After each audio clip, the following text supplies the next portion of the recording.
بسم اللہ والصلاۃ والسلام علی رسول اللہ۔ ایک سوال ہمارے پاس ہے کہ شرح فقہ اکبر میں ملا علی قاری رحمۃ اللہ علیہ نے عبارت لکھی کہ شیخین کو یعنی حضرت سیدنا ابوبکر صدیق، حضرت سیدنا عمر بن خطاب رضی اللہ تعالیٰ عنہ، ان کو شیخین کہا جاتا ہے۔ تمام صحابہ میں سے افضل ابوبکر ہیں، پھر عمر ہے، پھر عثمان ہے، پھر علی ہے۔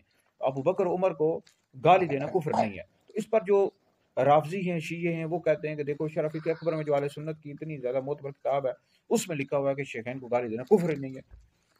تو بھائی اس کا جواب کیا ہے؟ اس کا حوالے سے لوگوں نے ہم سے پوچھا، مفتی صاحب اس حوالے سے آپ کیا فرماتے ہیں؟ بھائی شرح فقہ اکبر آپ مکمل پڑھ لیتے ہیں، صفحہ نمبر اس کے 72 پر لکھا ہوا ہے گالی دینے والا اس وقت تک کافر نہیں ہوتا جب تک کہ وہ گالی دینے کو حلال نہ سمجھتا ہو، یعنی اس کو کار ثواب نہ سمجھتا ہو۔ کسی بھی مسلمان کو گالی دینا، اگر وہ اس کو حلال نہیں سمجھ رہا، گالی دے رہا ہے، تو یہ بہت بڑا گناہ ہے۔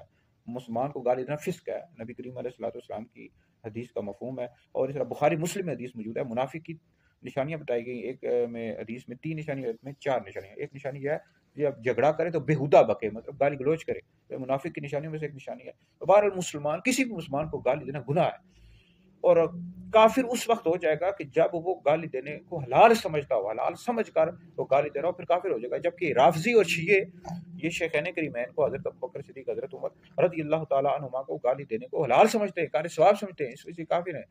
بہت سارے علماء، اکابر علماء کے نزدیک، آپ در مختار پڑھو، اس میں لکھا ہے کہ جو بندہ شیخین پر لعنت کرے یا ان کو گالی دے، ایسا شخص کافر ہو جائے گا۔ تاوہ شامی میں بھی موجود ہے، بحر الرائق میں موجود ہے کہ جو شخص شیخین کریمین پر لعن طعن کرے یا ان کو گالی دے، تو بہت سارے اکابر علماء کے نزدیک ایسا شخص کافر ہو جائے گا۔